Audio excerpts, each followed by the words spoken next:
Selamat pagi anak-anak, salam sehat untuk kita semua.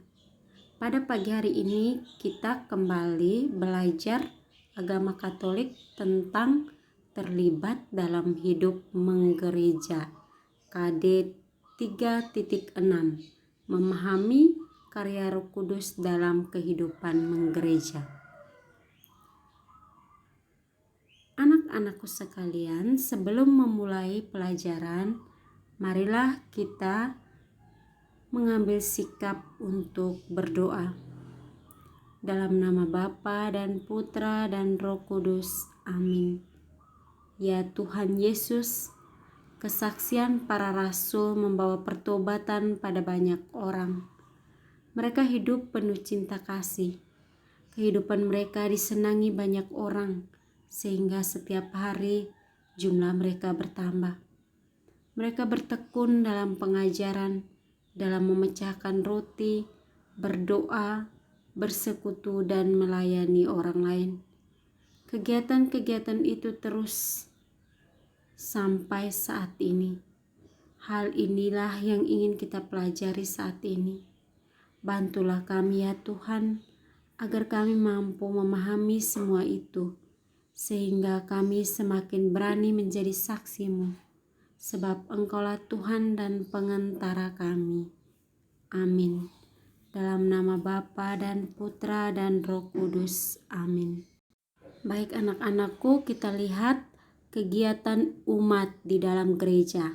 Yakni yang pertama, perayaan Ekaristi, ibadat lingkungan, doa-doa wujud dari keluarga, pendampingan iman anak, pendampingan iman remaja, pendampingan iman orang muda, devosi, mistagogi, pendampingan iman usia lanjut, pelayanan kesehatan, dan kunjungan ke panti asuhan. Baik anak-anak, setiap kegiatan ada penanggung jawabnya, ada pengurus umatnya, sehingga semakin berkembang iman dari umatnya, umat itu dapat menemukan keselamatan di dalam gereja. Di dalam setiap kegiatan itu penanggung jawabnya bergerak dalam kegiatannya masing-masing, yakni supaya iman umat itu semakin berkembang. Bagaimana umat pada zaman para rasul terbentuk? Kegiatan-kegiatan apa saja yang dilakukan pada waktu itu? Siapa yang bertanggung jawab dan untuk apa kegiatan-kegiatan itu dilakukan? Mari kita dengarkan Kisah Para Rasul bab 2 ayat 41 sampai 47 untuk menjawab pertanyaan tadi. Pada ayat yang kedua, orang-orang yang menerima perkataan itu memberi diri dibaptis, dan pada hari itu jumlah mereka bertambah kira-kira 3.000 jiwa. Mereka bertekun dalam pengajaran rasul-rasul dan dalam persekutuan, dan mereka selalu berkumpul untuk memecahkan roti dan berdoa. Maka ketakutanlah mereka semua, sedangkan rasul-rasul itu mengadakan banyak mujizat dan tanda. Dan semua orang yang telah menjadi percaya tetap bersatu, dan segala kepunyaan mereka adalah kepunyaan bersama. Dan selalu ada dari mereka yang menjual harta miliknya, lalu membagi-bagikannya kepada semua orang sesuai dengan keperluan masing-masing. Dengan bertekun dan dengan sehati mereka berkumpul tiap-tiap hari dalam bait Allah. Mereka memecahkan roti di rumah masing-masing secara bergilir dan makan bersama-sama dengan gembira dan dengan tulus hati, sambil memuji Allah. Dan mereka disukai semua orang, dan tiap-tiap hari Tuhan menambah jumlah mereka dengan orang yang diselamatkan. Dalam Kisah Para Rasul bab 6 ayat 1 sampai 7. 7 orang dipilih untuk melayani orang miskin. Pada masa itu, ketika jumlah murid makin bertambah, timbullah sungut-sungut di antara orang-orang Yahudi yang berbahasa Yunani terhadap orang-orang Ibrani karena pembagian kepada janda. Berhubung dengan itu, ke-12 rasul itu memanggil semua murid berkumpul dan berkata, "Kami tidak merasa puas karena kami melahirkan firman Allah untuk melayani meja.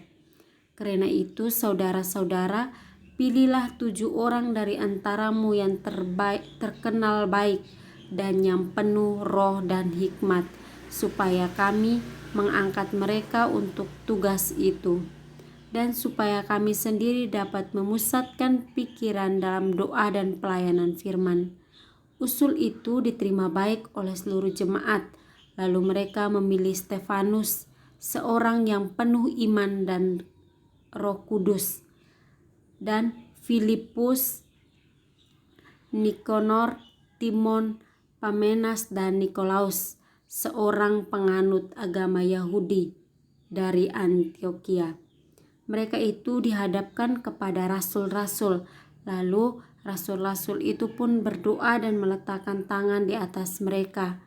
Firman Allah makin tersebar dan jumlah murid-murid di Yerusalem makin bertambah banyak. Juga jumlah besar imam menyerahkan diri dan percaya.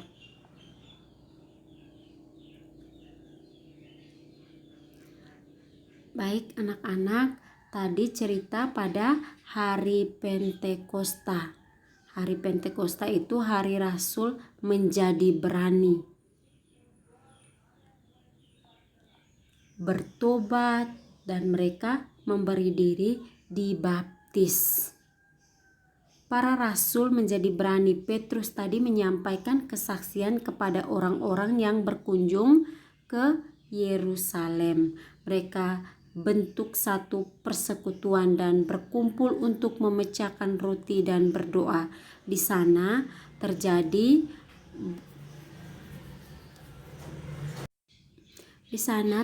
kebersamaan di antara mereka, yakni mereka bersatu sehati dan sejiwa. Cara hidup jemaat zaman para rasul menjadi dasar kegiatan gereja sekarang. Kegiatan gereja sekarang selalu berdasarkan diri pada 4 kegiatan pokok dalam gereja para rasul, yakni yang pertama, pengajaran, yang kedua, bersekutu sehati dan sejiwa, yang ketiga, memecahkan roti dan berdoa, yang keempat, pelayanan kepada orang miskin sebagai kesaksian mereka. Baik anak-anak, setelah mendengarkan apa yang Ibu jelaskan tadi, mari kita mengerjakan 5 soal berikut ini. Yang pertama, para rasul berani mewartakan tentang karya keselamatan kepada umat manusia setelah peristiwa apa. Yang kedua, Yesus memberi teladan untuk saling melayani dengan cara bagaimana. Yang ketiga, anak-anak dapat melayani imam dalam perayaan Ekaristi dengan bertugas menjadi apa. Yang keempat, petugas yang membantu imam membagi komuni adalah ... Yang kelima, sakramen yang diterima seorang untuk menjadi Katolik yaitu apa?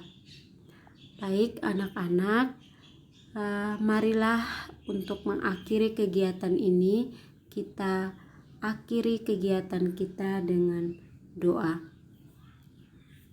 Dalam nama Bapa dan Putra dan Roh Kudus. Amin. Allah Bapa yang Maha Baik, kami mengucap syukur atas segala kesehatan dan kehidupan yang masih Kau berikan kepada kami. Pada saat ini, kami mau belajar mengenai hidup menggereja. Bimbinglah kami dengan Roh Kudus-Mu selama pembelajaran kami berlangsung dan hingga pembelajaran ini selesai. Semoga dengan ini kami semakin dekat dan dapat memuliakan Engkau. Demi Kristus Tuhan dan pengantara kami. Amin. Baik, selamat pagi anak-anak. Kita tetap menjaga jarak, yakni kita masih dalam masa pandemi COVID. Kita terapkan 3M, yaitu menjaga jarak, memakai masker, dan mencuci tangan. Selamat belajar anak-anakku, selamat beraktivitas. Tuhan Yesus memberkati. Amin.